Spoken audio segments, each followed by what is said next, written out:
Assassination की spelling किसको मालूम है? लोग बिलीव नहीं करेंगे लेकिन मुझे मालूम है। असैसिनेशन की स्पेलिंग होती है भाई एस, एस माने गधा, गधे के ऊपर एक और गधा, एक और एस, उसके ऊपर आई मतलब मैं पूरा, और मेरे ऊपर पूरा देश, nation, S S I nation. तो ASSASSI, मैं ये जितना विजुअल कर दें पढ़ाने को, जितना आसान कर दें, वो याद नहीं होता था रेडियो किसने बनाया। बोला रेडियो चल नहीं रहा, इसको मार थप्पड़ मार, कोनी मार, कोनी मार, कोनी मार, कोनी ने बनाया, याद हो गया, मार कोनी ने बनाया। जितना विजुअल कर दो। जैसे आपने कहा कि कैसे किसी चीज को इतना अच्छा समझा देते हैं, वो आधे घंटे के क्लास के लिए पीछे 1 हफ्ते का मेहनत होता है। मैं ये भी पूछने वाली थी कि कितनी मेहनत लगती है आपको? वो डिपेंड करता है कि हम कब तक सेटिस्फाई नहीं हो जाते। अच्छा। कभी कभी तो कोई चीजें 2-2 महीने से अटकी हुई है, जब तक हम नहीं सेटिस्फाई होते, नहीं इसको ऐसे नहीं, अब लड़के समझो तब तक नहीं बताते उसे। कहते हैं ना, दुनिया ने मेरी बुलंदियां देखी, किसी ने पाँव के छाले नहीं देखे। क्या है ना कि हम लोग अपने स्टूडेंट लाइफ में इतना पीछे थे ना, कभी कभी अपने आप को से डर लगने लगता था, या हम कहाँ आ गए, हमारा कुछ हो सकता है कि नहीं हो सकता है यहाँ पे। तो लेकिन ना कुछ सीखने का बड़ा शौक था। तो जैसे एक फिल्म बनाने से पहले डायरेक्टर कितने महीने की प्रैक्टिस करता है, 2 साल की मेहनत के बाद एक 3 घंटे की फिल्म बनाना पड़ता है। उस तरह से थोड़ा काफी मेहनत करना पड़ता है पीछे से, तब जाके समझ में आता है। और धीरे धीरे एक्सपीरियंस होने से थोड़ा समझ में आ जाता है कि क्या, कहाँ पे कौन सा चीज डाउट आएगा वहाँ पे। और आपसे पढ़ाई करने का ये भी फायदा है कि ये पीट नहीं सकते ना यूट्यूब चैनल से, अंदर से निकल के थप्पड़ भी नहीं मार सकते। हमें तो पीटा ही इतना है ना, हम तो मतलब टीचर से सवाल नहीं पूछ सकते थे। अभी बचपन में पूछ भी लिया ना कि सर सूरज कितना दूर है, तुझे जाना है उधर है। मतलब ये नहीं कि बच्चे के साथ दोस्ती करो, उसके साथ आजकल माहौल बहुत बदल गया है। अब तो बच्चों की पिटाई भी नहीं होती, हमारे टाइम बड़ी पिटाई होती थी। हम भी कहते हैं, हमसे भी लड़के नहीं पूछते हैं, क्योंकि उन्हें पूछने की नौबत ही नहीं आती है। क्लियर हो जाता है ऐसे ही। वाह क्या बात है। मैंने देखा है सर आपके फॉलोअर्स में रवीना टंडन भी है एक, तो जब आप आए कितनी मुस्कुराहट आई खान साहब आपके। तो जब कभी आप कोई नया वीडियो डालते हैं तो आप उनको पर्सनली मैसेज करते हैं कि किसी चीज पे डाउट हो तो कॉल मी एनी टाइम, ऐसा करते हैं आप? अच्छा, विवेक सर के बारे में हमने सुना है कि किसी को बिजनेस रिलेटेड प्रॉब्लम हो तो ये 5 सेकंड के अंदर जवाब दे देते हैं। जब भाभी जी आपको तैयार होने के बाद पूछती मैं कैसी लग रही हूँ, 5 सेकंड में जवाब दे पाते हैं आप? देखिए, इसमें तो सभी लोग पीड़ित हैं, और हर जगह, हर घर में ये जरूर सुना होगा सबने कि बच्चों के चक्कर में तुम्हारे साथ रह रही है, वरना तुमको तो कब का छोड़ के चली गई होती। ये बड़ी कॉमन बात है। परमीत सर बोलते हैं आपको ऐसा? आप तो कभी नहीं बोलती होंगी। इनका उल्टा है, इनका एटीट्यूड पति वाला है वैसे, तो इसलिए। क्या प्रॉब्लम है? नहीं, कोई औरतों को मतलब मर्दों से कम बिल्कुल मत समझो। नहीं ठीक है, पर ऐसे मुक्के वगैरह नहीं मारने चाहिए आपको। अच्छा, कई बार ना इंसान ज्यादा मोटिवेशनल स्पीकर्स को सुन लेना तब भी कंफ्यूज हो जाता है। कोई कहता है बड़े सपने देखो, गाड़ी लो, बैंक बैलेंस बनाओ। कोई कहता है कि इच्छाएं नहीं रखनी चाहिए, ये दुखों का कारण है। हम किसकी सुने गुरुजी? सुने सबकी, करे खुद की। जो दिल से निकले। दिल से निकले। क्योंकि जो सुनते हैं हम, कई बार सुनते हैं और उसको खुद की प्रोसेसिंग करते ही नहीं है, और जब दूसरों की बातें सुनकर बिना प्रोसेस करके फॉलो करने लगते, उसी को तो हम अंधश्रद्धा कहते हैं। बिल्कुल। उसको प्रोसेस करें, अपने दिल से जो रेजोनेट होता है उसको सोचे और फिर करें। मम्मी सुना, मेरी मम्मी के आगे डॉक्टर फेल है। मम्मी की जो सहेली ऑन द स्पॉट इसके साथ बैठी है, और इनको अगर कोई प्रॉब्लम है, फॉर एग्जाम्पल कोई शुगर की प्रॉब्लम है, तो उन्होंने जो बोल दिया वो अंतिम सत्य है। ले मैनू फलानी कहती है, ऐ खाड़ो तो ऐ हो जाता है। ये सवाल मैंने आपके लिए पूछा था मम्मी।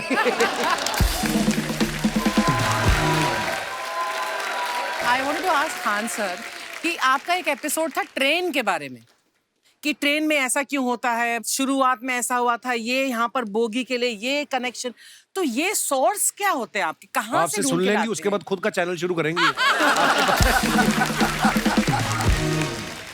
कुछ चीजें तो ऐसे डायरेक्टली मिल सकती हैं, और नहीं तो वहाँ ऑन द स्पॉट जाके वहाँ पे पूछ लेते। जो वर्कर होते हैं ना, उन लोग को ज्यादा आइडिया रहता है, उन लोग से वो पूछ लेते हैं कि ये कैसे काम करता है। तो वो ज्यादा कोशिश करते हैं कि हम किसी चीज को खुद से अगर जाने रहेंगे तो ज्यादा अच्छे से डिलीवर कर सकते हैं। तो कई बार वहाँ यार्ड वगैरह में भी चले जाते हैं पता करने के लिए। लेकिन बहुत इंटरेस्टिंग था। हवाई जहाज पर भी बनाइए। आप कहती हैं तो एक उस पर भी बना ही देंगे। बहुत शुक्रिया जी। अच्छा सर, कई बार ना माँ बाप भी, जो मैं ये कहूँगा कि उनकी गलती होती है कि अगर बच्चा आपका 4-5 साल का है आप शुरू से उसके मन में डालना शुरू कर देते हो कि ये तो इंजीनियर बनेगा, हो सकता है बाप इंजीनियर हो, वो चाहता है कि जरूरी तो नहीं है। अब मेरे पिताजी पुलिस में थे जी, मेरे मामा सब आर्मी में थे, मैं अकेला इस फील्ड में निकला है, मुझे ये चीज अट्रैक्ट करती थी। ये कहाँ तक सही है सर? जी, मेरे हिसाब से तो बच्चों पे कभी प्रेशर नहीं डालना चाहिए, लेकिन साथ ही साथ हमको ये भी देखना चाहिए कि जैसे एल्बर्ट आइंस्टाइन ने एक बहुत अच्छी बात बताई थी, अगर एक खरगोश हो, एक बंदर हो, एक हिरन हो, एक शेर हो और एक मछली हो, उन सब को आप एक कतार में खड़ा कर दीजिए और उन सब के लिए एक ही टेस्ट हो कि आप पेड़ पे सब लोग कैसे चढ़ पाए। बहुत खूब। ओके, अब सबको एक टेस्ट कैसे दिया जाए? मछली तो आत्महत्या कर लेगी सोच के कि मैं तो कोई पास ही नहीं होंगी, ये मछली कैसे पेड़ पे चढ़ेगी? राइट। लेकिन कई बार ऐसे हो गया ना कि एजुकेशन सिस्टम ऐसी बन गई कि बस ग्रेड्स हो गए, सब्जेक्ट्स पढ़ने हैं, Right. जो भी किया है और वो भी जरूरी है, लेकिन वो करते करते बच्चों के जो इंटरेस्ट है, बच्चों की जो पैशन है, उसमें उनको एनकरेज करना बहुत ज्यादा जरूरी है। एक पिताजी एक बार अपने बेटे को ऐसा चाटा मारे जोर से, तो पड़ोसी ने पूछा क्यों मार रहे जी?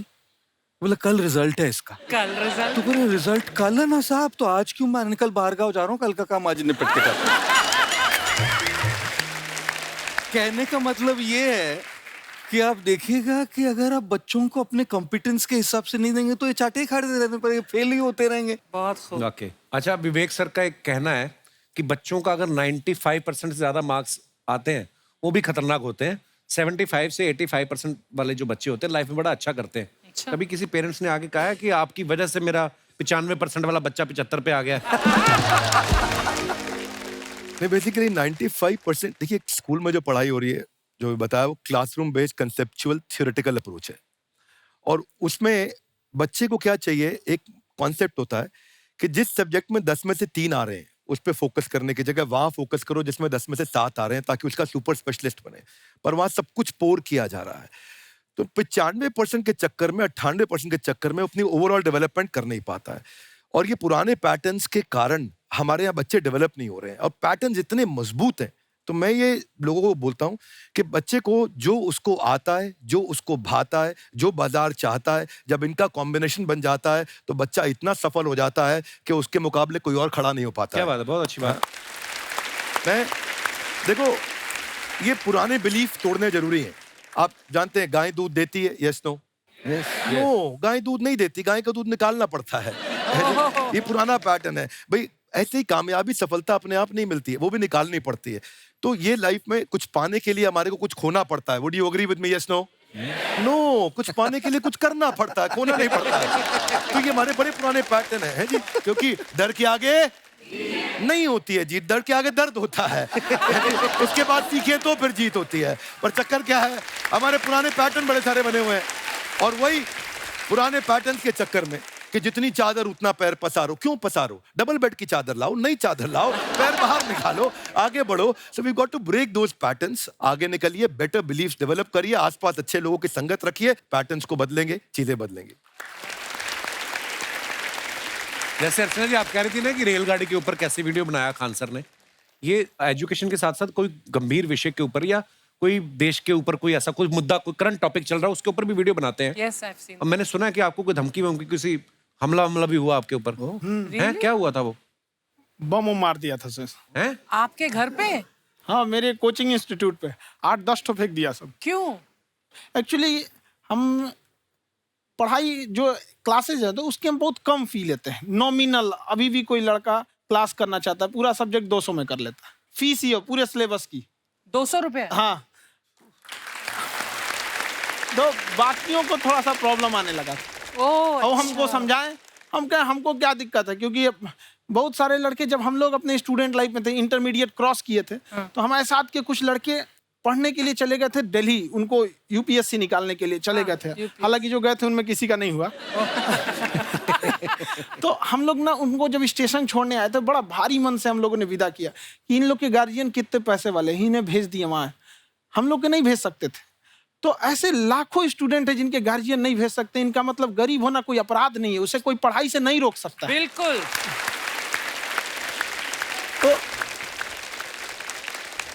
तो हमने ठान लिया था कि कभी अगर मौका मिलेगा तो उसको हम जरूर कम करेंगे। तो इस साल हमको मौका मिला, तो वो जो टफेस्ट एग्जाम है इंडिया का, यूपीएससी, यूपीएससी, उसकी 2.5 लाख की फीस को हम 7,500 में कर दिए। और सेम बहुत बढ़िया, बहुत बढ़िया, वेरी गुड। बहुत अच्छे।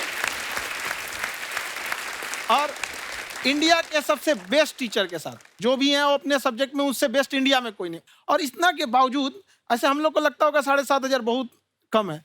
एक लड़की ने कहा कि सर शाम वाले बैच को ना मॉर्निंग में कर दीजिए।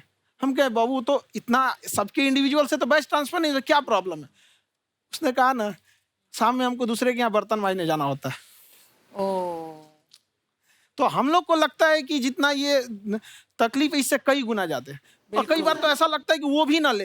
एक लड़का बेचारा नदी से बालू निकालता था और वो बालू को भरता था, फिर नाव बालू को किनारे लेके बेचती थी और वो बालू भरता था, उससे मेरी फीस ले आया। हमारा हाथ कांप गया, हम कैसे फीस ले लेंगे यहाँ पर। बहुत बढ़िया। उसी दिन हमने ये प्रण लिया था कि भारत का कोई भी बच्चा उसके सफलता में पैसा उसकी बाधा नहीं बनेगी, चाहे उसको जितना भी पढ़ना रहे यहाँ पर। क्या बात है। बहुत खूब। और अर्चना जी, मैं इनके बारे में एक बात, कुछ हजम खान नहीं सर हुई आपके लोगों बारे में को। मैं एक बात कहना चाहता हूँ। इनका जो स्टार्टअप है ये बूटस्ट्रैप्ड है। अच्छा। मैं साधारण भाषा में बता देता हूँ, ये सेल्फ फंडेड है। इन्होंने अभी तक किसी और से पैसा नहीं लिया है। ये इन्वेस्टर के पैसे से नहीं, इन्होंने खुद इसको बिल्ड किया है। और बल्कि इतना स्ट्रॉन्ग स्टार्टअप है ये कि मैं कहूंगा कि अगर इन्वेस्टर्स को इन्वेस्ट करना हो तो मैं इंडोर्स करता हूँ ऐसे स्टार्टअप्स को। यही सब चीजों को देखते हुए कई लोगों ने धमकी भी दिया था वहां पर। अच्छा। और उसके बाद बम चला दिए और 7-8 बम चला दिए और कुछ ब्लास्ट हुआ। एक बेचारा नया नया लड़का आया था एडमिशन लेने के लिए, उसकी स्कूटी उड़ा दिया। वो आया था, कहा कि सर हम तो पढ़ने आए थे, हमारा स्कूटी उड़ गया। हमारी ऑफिस उड़ा दिए सब। एक तो पास में आके गिरा और वो नहीं फटा वो।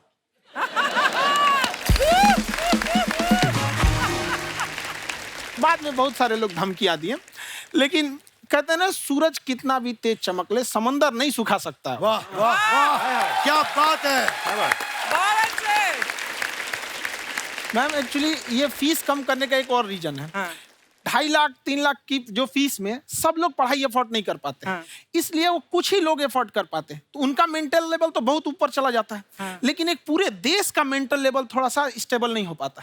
तो जब फीस कम रहेगी तो हर वो लड़का तैयारी करने के लिए आगे आएगा जिसका सपना है देश के लिए कुछ करने का। सीटें लिमिटेड हैं, उन्हें को मिलेगी, लेकिन जिन्हें नहीं मिलेगी उसे मिलेगा देश का एक जिम्मेदार नागरिक। तो इस देश को बदलना। क्या बात है। हम लोग विश्व गुरु कहे जाते थे, क्यों? क्योंकि दुनिया से लोग हमारे यहाँ पढ़ने आए थे। चाइना से ह्वेनसांग आया, फायान आया, आज कोई नहीं आता है। हम लोग का उद्देश्य एक समय आएगा जो फिर आएंगे यहाँ पढ़ने के लिए। क्या बात है सर। पर आप देखो अर्चना जी, सबसे ज्यादा IPS IAS बिहार से निकलते हैं। आप Yes, देखो पढ़ाई लिखाई में पॉलिटिशियन बहुत बड़े बड़े निकले हैं। तो ऐसा नहीं है, हर जगह ऑप्शन हर भी नहीं है प्रकार वहाँ के लोग पे, होते हैं। इंडस्ट्री नहीं है, खेती करेगा तो कोई खास वो नहीं रहे। ऑप्शन भी नहीं है, सही बात है। बिहार की मिट्टी में एक चीज है, जिद तो बहुत जबरदस्त है। कुछ भी नहीं रहेगा तो सब कुछ पाने का उसको जिद रहेगा, करके भी दिखा देगा। वहाँ पे कर देंगे हम यहाँ पे। विवेक सर, आपके बारे में हमने सुना एक बार आप संन्यास लेने चले गए थे। कौन वापस लेके आया आपको? फिर कहाँ तक पहुंच गए थे आप? नहीं, मैं MBA की पढ़ाई के बाद मैं ये सोचा था कि अपना जीवन भगवान की सेवा में समर्पित कर दूं। अच्छा जी। बहुत साल मैं वृंदावन में रहा था और गुरुकुल में रहा था। अच्छा। और वहाँ सेवा करना, बहुत अच्छी शिक्षा मिली। मैं बोलता हूँ मेरी असली MBA वही थी, मोस्ट ब्यूटीफुल एसोसिएशन। वाह। और मैं वहाँ भगवत गीता पढ़ी, जहाँ मुझे गीता से लगाव हुआ।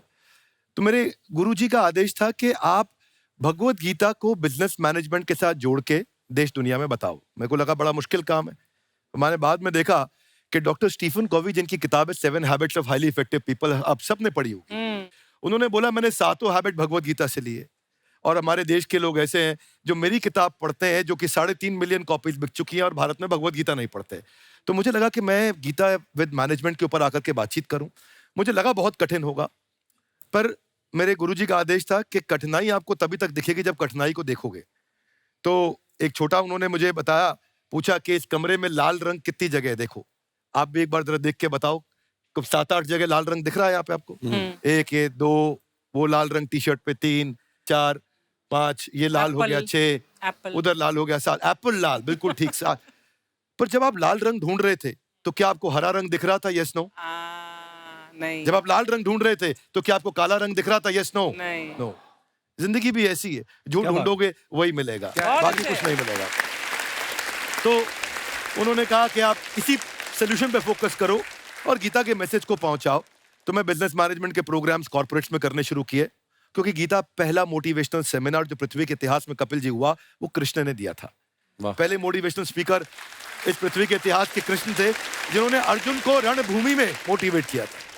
बड़ी पेशेंस कृष्ण ने अपने लीडरशिप क्वालिटी से दिखाई। वो मुझसे मुझे बड़ा इंस्पायर किया, वो चर्चा ने इंस्पायर किया, वो डिस्कशन ने इंस्पायर किया। तो उस डिस्कशन को मैं आज भी लेके चलता हूं अपने साथ। खान सर, हमने सुना है आप 5 स्टार में रुके थे कल और नीचे जाके वड़ा पाव खाने गए आप रेहड़ी पे। एक्चुअली क्या है ना कि वहाँ जो चीज़ें सीखने को मिलती है ना, खाली पेट और खाली जेब इंसान को जो सिखाते हैं वो किसी यूनिवर्सिटी कॉलेज में नहीं सिखाया जाता। और गरीबी बड़ा बेशरम चीज होती है। तो कहते हैं कि मौत भी तू जल्दी आया कर गरीब के घर में, कफन का पैसा भी खर्च होता है दवाइयाँ खरीदते खरीदते। हाय हाय हाय, क्या बात है। और खान सर की खासियत ये है कि जिसको तो पढ़ना है, जिसको एजुकेशन चाहिए, वो तो इनका वीडियो देखते हैं, लेकिन वैसे भी कई लोग, जैसे अर्चना जी बात करी थी, कहती मैंने जब देखना शुरू किया तो मैंने बैक टू बैक इतने सारे वीडियोस देखे, क्योंकि आपका जो तरीका जो बोलने में, एक तो इनकी जो टोन है पढ़ाने में, और साथ साथ में जो ह्यूमर आता रहता है, तो उसकी वजह से और भी इंटरेस्टिंग हो जाते हैं आपके वीडियो। शुरुआत में हम लोग जब स्टूडेंट लाइफ में थे, या हम कई स्टूडेंट को भी देखते हैं, वो बेचारे जब थक जाते हैं तो आपका शो देखने लगते हैं। तो शुरू में हमको लगता था जब कि अरे ये हमारी पढ़ाई उसके लिए है, लेकिन पढ़ाई में थक जाता है, शो देख के नहीं थक जाता है। हाँ। तो हमने सोचा दोनों को मिक्स कर देते हैं। तो हमने उसको, और आज आपको पता नहीं हमने भी यही किया है। मिक्स करने। हमारे एजुकेशन सिस्टम में 2 कमी है, एक एजुकेशन की, दूसरा सिस्टम की।